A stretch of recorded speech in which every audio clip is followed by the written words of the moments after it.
Բարև ձեզ, սիրելի ընկերներ, սիրելի շենգավիցիներ, հայրենակիցներ։ Ինձ համար անկեղծ ասած շատ անսպասելի եւ շատ մեծ պատիվ է հենց ձեր Արամ Երկանյան կոմիտեության 20-ամյակին հրավիրված լինելը եւ խոսքի իրավունք ստանալը։ Ես շնորհակալ եմ, որովհետեւ ինչ որ չափով միգուցե մասնակից եմ եղել կոմիտեության ստեղծմանը 20 տարի առաջ, որովհետև հիշում եմ, որ կոմիտեության հիմք հանդիսացան տարբեր, բոլորովին տարբեր կողմերից եկած մարդիկ, տարբեր անցյալ ունեցած մարդիկ, տարբեր նույնիսկ պատկերացում ունեցած մարդիկ, որոնց ձուլեց Արցախյան պատերազմը, ձուլեց մի բռունցքի մեջ, որը դաշնակցությունն էր։ Եվ իհարկե կազմակերպական կանոններին ենթարկվելով Երևանի այս շատ եւ շատ կարևոր հատվածը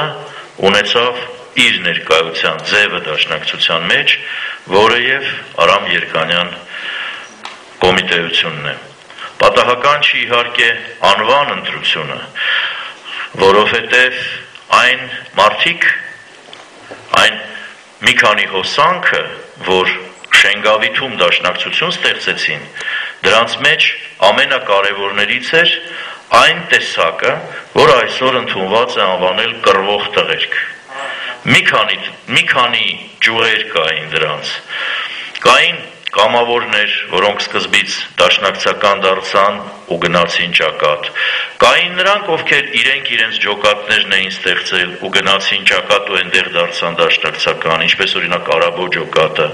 եւ շատ ուրիշներ։ Եվ պատահական չի, որ երբ կոմիտեության համար անուն էին որոնում, գտան հավանաբար ամենահարմարը, Արամ Երկանյանը, մի մարդու անուն, որը դաշնակցության եւ ամբողջ հայ ժողովրդի ամենակարևոր հերոսներից մեկն է, որովհետեւ ի վերջո այնինչ արեց նա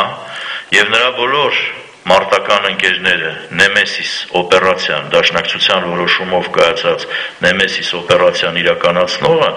նրանք վերադարձրեցին հայ ժողովրդին արժանապատվությունը։ Նրանք քիչ էին եւ չէին կարող վերադարձնել ամբողջ արևմտյան Հայաստանը։ Նրանք քիչ էին եւ չէին կարող պատժել բոլոր մեղավորներին, բայց նրանք քիչ լինելով կարողացան հայ ժողովրդին վերադարձնել արժանապատվությունը, խոսքի իրավունքը մնացած ժողովուրդների մեջ եւ ամենակարևորը դրա միջոցով ապրելու, շարունակելու պայքարը, ցանկությունը եւ պատրաստակամությունը։ Պարզ էր, որ հենց այդ տեսակի մի մարդու անուն պետք է ընտրվեր այս կոմիտեության ստեղծման համար։ Եվ պետք է ասեմ, որ Արամ Երկանյան կոմիտեությունը իր 20-ամյա գործունեության ընթացքում ամբողջությամբ այդ ընտրությունը արդարացրել է։ Մենք ունենք, ինչպես եւ ամբողջ դաշնակցությունը, Արամ Երկանյան կոմիտեության մեջ, մենք ունենք տարբեր տեսակի մարդիկ,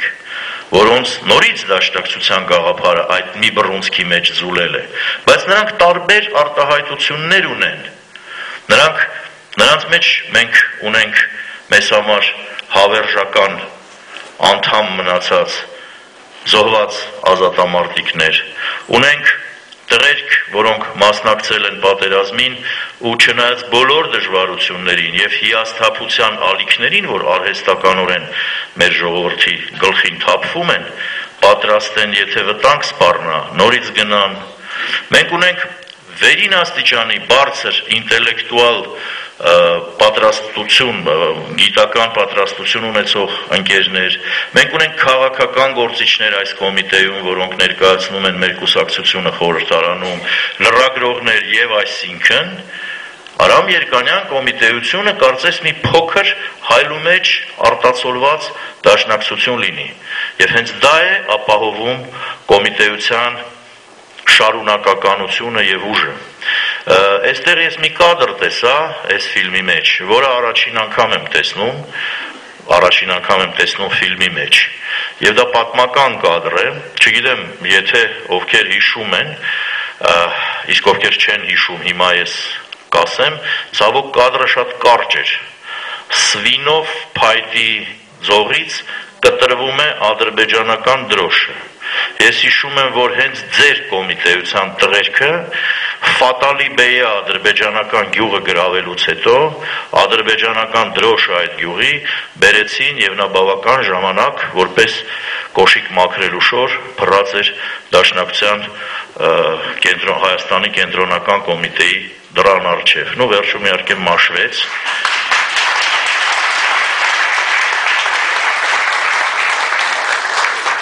Այս առումով իհարկե ֆիլմի մեջ պատմական կադր էր։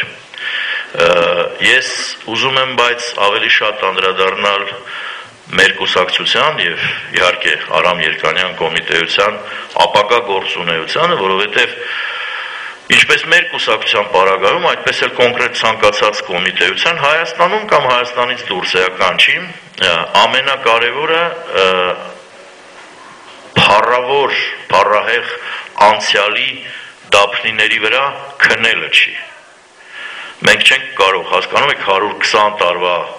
100 տարվա մեջ արվածը համարել մեզ համար դափնեպսակ եւ անընդհատ մեր ժողովրդին ներկայանալ մեր անցյալում գործած սխրանքներով։ Չէ, հպարտանալ այդ սխրանքներով մենք իհարկե իրավունք ունենք, բայց համաձայնվեք դրանցով իրավունք ունի հպարտանալու ողջ հայ ժողովուրդը, որտեղ այն ինչ արել է Արամ Երկանյանը, Քրիստափոր Միքայելյանը, Դրոն, Ռուբինան եւ բազմաթիվ այլ հերոսներ, լինի դա Նժդեհը կամ Անդրանիկը, Սերոպ աղբյուրը կամ Միքայել Վարանձյանը, դա այլևս սիրելիներս ամբողջ հայ ժողովրդին պատկանող արժեքներ են։ Եվ մենք որպես դաշնակցություն չպետք է հանգստացնենք մեզ նրանով, որ մենք այսպիսի հերոսներ ենք տվել մեր ժողովրդին, ուրեմն արդեն իսկ մեր ժողովրդի կողմից պետք է սիրված, հարգված, պաշտված լինենք։ Դա բավական չի։ Նրանք, ովքեր արել են դա, արել են հայ ժողովրդի համար եւ ինչ որ արել են, այլևս հայ ժողովրդինն է, եռագույնն էլ հայ ժողովրդինն է, դաշնակցության տարած մարտական հաղթանակներն էլ, պետականության ստեղծումն էլ, Սփյուռքի հայապահպանումն էլ, այդ ամենը այլևս պատկանում է հայ ժողովրդին։ Ճիշտ այնպես, ինչպես Ղարաբաղյան պատերազմի ժամանակ, երբ վերջապես հենց մեր ջանքերով ստեղծվեց պետական բանակ, առաջինը հայ հեղափոխական դաշնակցությունն էր, որ իր ամբողջ զենքը հանձնեց պետական բանակին։ Այսինքն, մենք չենք կուտակում մեզ համար։ Ինչ որ անում ենք, ի վերջո մեր ժողովրդին պետք է պատկանա։ Փայլուն, փոքր թվով, եթե անկեղծ լինենք փոքր կորուստներով տարված հաղթանակները Ղարաբաղում, մեր հասարակությունը, հիմա Հայաստանի, Ղարաբաղի, Սփյուռքի կարևոր չի, հայ հասարակությունը ամբողջությամբ տիրապետելու եւ զարգացնելու ունակ չգտնվեց։ Իհարկե, մենք շատ լավ հասկանում ենք ով է մեղավոր։ Մենք շատ լավ հասկանում ենք, որ դա առաջին հերթին պետության պարտականություններ, իշխանության պարտականություններ, Լևոն Տեր-Պետրոսյանի ժամանակ էլ, Ռոբերտ Քոչարյանի ժամանակ էլ եւ հիմա էլ նոր նախագահ Սերժ Սարգսյանի ժամանակ էլ։ Եվ իշխանությունը ամբողջությամբ չի կարողանում իրականացնել այդ խնդիրը, որովհետեւ չի հասկացել մի կարևոր բան։ Հաղթանակը պահպանելու համար հաղթանակի տերերը պետք է այդ հաղթանակով հպարտանալու հնարավորություն ունենան։ Այդ հաղթանակի տերերը մեր ողջ ժողովուրդն է։ Ոչ միայն նրանք, ով գնացին ճակատ, ողջ մեր ժողովուրդը Ղարաբաղյան հաղթանակի տերն է։ Բայց արդյոք այդ հաղթանակը տվեց մեր ժողովրդին որոշակի առաջընթաց, այնպիսի նոր ապրելակերպ, այնպիսի նոր հասարակական հարաբերություններ, որ մեր ժողովուրդը կարողանա ասի, մենք հաղթեցինք ու հաղթանակի արդյունքում ավելի լավ ենք ապրում։ Չեղավ դա։ Դա չեղավ։ Ես ձեզ պարզ օրինակ բերեմ։ վատ օրինակ եմ բերում, բայց դուք իմ ընկերներն եք եւ կամ համակիրները, եւ ով էլի վերջո լինի հայ մարդիկ եք եւ իրավունք ունեք սա լսելու։ Երկրորդ համաշխարհային պատերազմում հաղթեց Սովետական Միությունը։ Իսկապես Սովետական Միությունը հաղթեց, հիմա որ նոր թեորիներ են առաջ գալիս, որ մեծագույն ներդրումը պատերազմում եղել է ամերիկացիներինը եւ անգլիացիները, դրանք ժամանակակից մոդայիկ թեմաներ են։ Իրականության մեջ Սովետական Միությունը եւ 600,000 զինվոր տված հայ ժողովուրդը հաղթեցին։ Բայց այդ հաղթանակի արդյունքները սովետական ժողովուրդը չզգաց։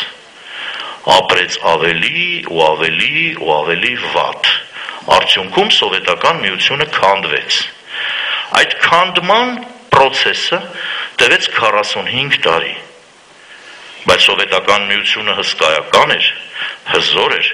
ուներ նավթ, գազ, անտառ, երկաթ, զարգացած արդյունաբերություն, 300 միլիոն բնակչություն, հսկայական բանակ, ատոմային ռումբ եւ այլն։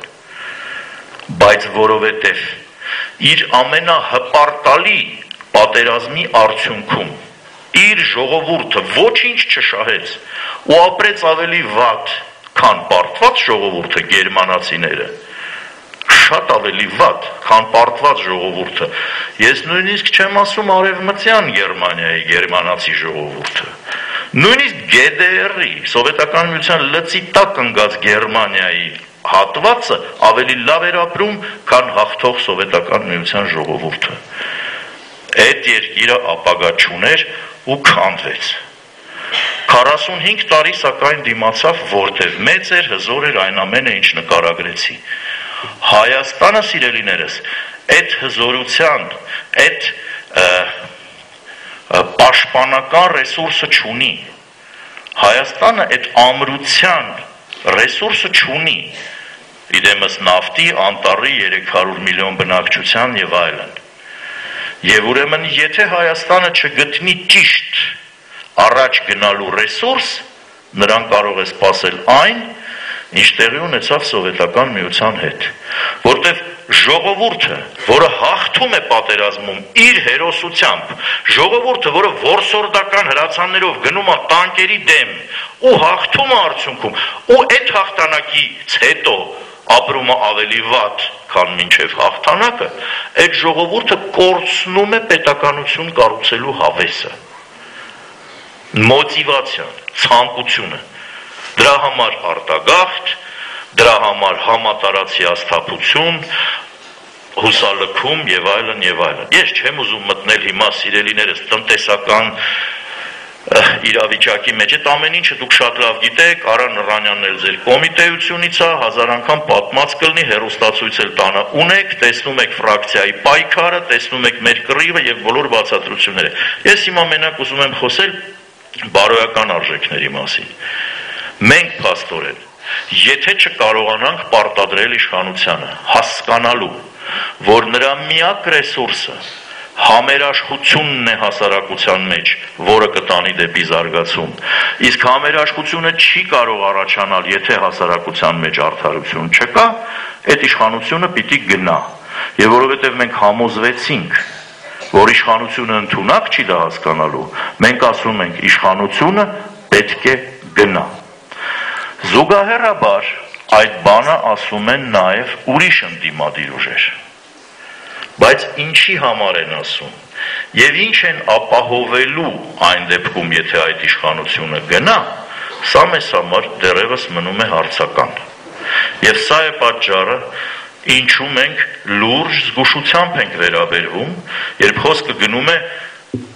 ծայրահեղական ընդդիմություն, իշխանություն, դիալոգի մասին։ Կրկնում եմ իմ ընկերների եւ հենց իմ խոսքերը։ Դիալոգին չի որ դեմ ենք։ Բացարձակապես։ Մենք պարզապես ասում ենք. բանակցեք ձեր անունից, մեր անունից կոնգրես դու մի բանակցի։ Ու մի ասա, որ դու բանակցում ես ամբողջ ժողովրդի անունից։ Մենք չենք կարծում, որ դու այդ իրավունքը վաստակել ես ամբողջ ժողովրդի անունից խոսել, որտեղ ժողովուրդը նաև մենք ենք, նաև մեր համակիրներն են,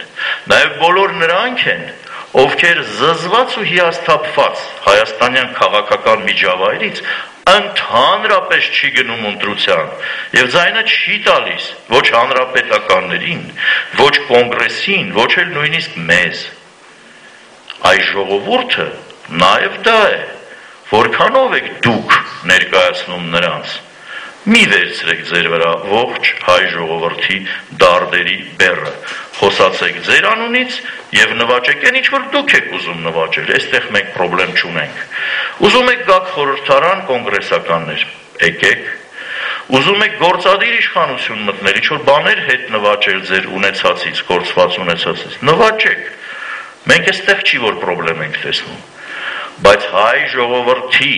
կենսական օրակարգը ձեր խնդիրներով մի փոխարինեք։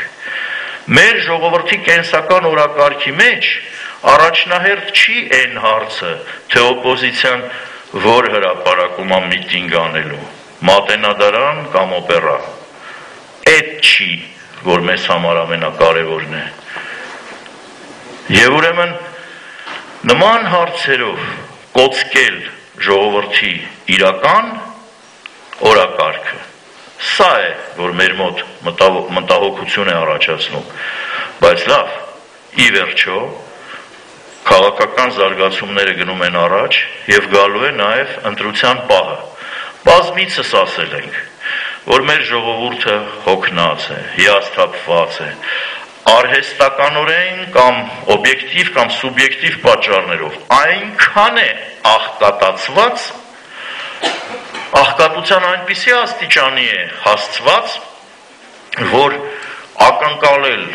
ժողովրդից մեր արդար, խիզախ, գիտեք, բոլորովին անաչառ, ինչ ասեմ, խոհեմ, սթափ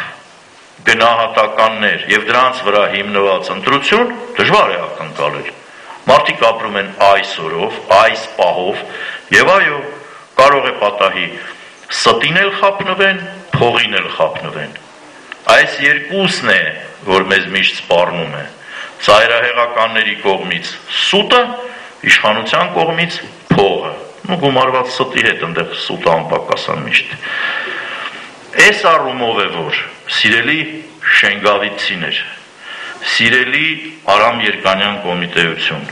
սիրելի համակիրներ եւ բոլոր ներկաներ, մեր հիմնական աշխատանքը պետք է լինի ոչ թե պայքարելը ինչ-ինչ հնարովի կամ նույնիսկ իրական, գաղափարական կամ քաղաքական հակառակորդների դեմ։ Դու պիտի պայքարես, եթե այդ հակառակորդը կա։ Ով ասեց, որ դաշնակցությունը անսխալական է կամ սուրբ է։ Ով այդ բանը ասեց, դաշնակցությունից կարծում եմ պիտի հեռացվի անմիջապես։ Բայց նորմալ կուսակցություն ենք, ամեն բան էլ կպատահի, բայց գաղափարական մակարդակի վրա մեզ հետ վեճ տեղ չի ունենում, որտև ասելիք չունեն։ Իրական գաղափարական վեճը թաքցնում են խալուտակ,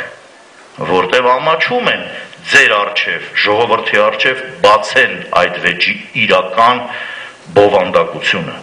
Այդ վեճը ի վերջո ազգային հարցերի շուրջ է։ Ի վերջո ազգային հարցերի շուրջ է, ոչ թե ինչպես կկառուցվի հարկայինը, թե ինչ փոփոխություն կարվի այս կամ այն օրենքում։ Դրանք տեխնիկական հարցեր են։ Ազգային խնդիրը հայ-թուրքական հարաբերություններ ու Ղարաբաղի ճակատագիր, բնականաբար բոլոր ածանցյալ հարցերով, Ջավախք, Սփյուռքի հայապահպանություն, մեկ հայրենիքի գաղափար եւ այլն, էսա որ մեզ հետ բացահայտ համաձայն չի ծայրահեղական կոնգրեսական ընդդիմությունը, ես կասեի ՀՀՇ-ական, որտեղ կարդացիք չէր էլի հրապարակեցին կազմը իրենց բանակցողների, ամենը ՀՀՇ-ն, մի հոգի բանից է, Ստեփան Դեմիրճյանի կուսակցությունից, որը այդքան էլ, այսինքն ինքը եղել է կենտրոնական ընտրական հանձնաժողովում իրենց ներկայացուցիչը եւ չեմ կարծում, որ կուսակցական պատկանելությունը նրա այդքան հստակ արտահայտված է, մնացած բոլորը ՀՀՇ։ Այսինքն կոնգրեսի գաղափարական, քաղաքական դեմքը շատ հստակ է մեզ համար։ Ու էլի պրոբլեմ չունենք, եթե հայ ժողովրդի մի մասը այդ գաղափարներն ընդունում է, ուրեմն դա իրավունք ունի գոյություն ունենալու, բայց իսեր Աստծո մի ասեք, որ դա ամբողջ ժողովուրդն է ներկայացնում, որտեղ հենց հայ-թուրքական հարաբերություններ եւ Ղարաբաղի հարցում նրանք բացահայտ մեզ դեմ են, մենք իրանց չենք ընդունել, պայքարել ենք իրանց դեմ, կյանքի գնով, ազատության գնով, ամեն ինչի գնով պայքարել ենք իրանց դեմ ու էլի չենք թողելու, որ իրանց գաղափարախոսությունը մեր հասարակության մեջ հաղթի։ Ու կա իշխանությունը, որը տատանվում է։ Ինչի է տատանվում։ Ինչի է տատանվում իշխանությունը ազգային գծի եւ այդ մյուս գծի միջև, որովհետեւ ուզում է իշխանություն պահպանի։ Իշխանություն պահպանելու տենդն ու ցանկությունը այնքան մեծ է, որ առաջացնում է այս տատանումները, որտեղ իշխանությունը գաղափարական լուրջ հենքի վրա կանգնած չէ։ Այս պայմաններում մենք իրանց հետ գործ չունենք, որպես կուսակցություն մենք ունենք ինստրումենտները, գործիքները մեր կուսակցությունը ստեղծել է իրենց դեմ պայքարելու եւ մեր գաղափարները առաջ տանելու։ Դա մեր լրատվական միջոցներն են, մեր քարոզիչներն են, մեր ֆրակցիան է ի վերջո որպես ամենակարևոր գործիք այդ հարցում։ Դրանք անում են այդ գործը, իսկ մեր գործը որպես ժողովուրդ, որպես կուսակցական ընկերներ կամ համակիրներ, որոնք ապրում են ժողովրդի խորքի մեջ, մեր գործը ժողովրդին վերափոխելն է։ Մենք ժողովրդի հետ գործ ունենք, մենք պիտի կարողանանք ժողովրդին դա բացատրել ամենօրյա շփումների ճանապարհով, որտեղ այս հարցերի մասին մենակ հեռուստատեսությամբ կամ ասենք Արա Նռանյանի, Արծվիկ Մինասյանի կամ Արմեն Ռուստամյանի փայլուն ելույթներով միշտ չի, որ ժողովրդին կկարողանաս ամբողջ ճշմարտությունը հասցնել։ Ամբողջ ճշմարտությունը շատ ավելի հեշտ է տեղ հասնում, երբ դուք ձեր հարևանին, բարեկամին, ազգականին ու ընկերոջ այսպես պարզ բառերով բացատրում եք այս ճշմարտությունները։ Ինչպես դա անել։ Եթե դուք մինչև հիմա 20 տարեկան կոմիտեություն չեք սովորել, ուրեմն մենք նորից կփորձենք սովորացնել ձեզ սիրելի ընկերներ, նորից։ Եվ ես իհարկե չեմ ուզում շատ հիմա քաղաքական թեմաների մեջ խորանալ, արդեն այսինքն շատ խորացա, բայց նորից ուզում եմ բոլորիդ շնորհավորել այս փայլուն 20-ամյակի կապակցությամբ եւ շնորհավորել մի փայլուն մտքի հետ, որ առնվազն ես չգիտեմ, որ մի ուրիշ կոմիտեության մեջ, ասենք, առաջացած լինի, դուք որոշել եք կոմիտեության օր, կապված իհարկե Արամ Երկանյանի գործունեության հետ, բայց կան կոմիտեություններ, որոնք էլի հերոսների անուններով են անվանված եւ ամեն մի հերոս էլ իր կենսագրության հետ կապված մի կարևոր օր ունի եւ եթե կա դաշնակցության օր, ինչու չպետք է լինի կոմիտեության օր։ Ես շնորհավորում եմ ձեզ նաև այս գյուտի կապակցությամբ, սա հետաքրքիր միտք է եւ սա հնարավորություն կտա մեզ ավելի ու ավելի մի կողմից այդ կոնկրետ հերոսի պատկերը ներկայացնել մեր ժողովրդին եւ մյուս կողմից հենց այս ձևով հավաքվել ու խոսել մեր խնդիրների մասին, ինչ ենք մենք արել, իսկ ինչ մենք չենք արել ու ինչ մենք պետք է անենք։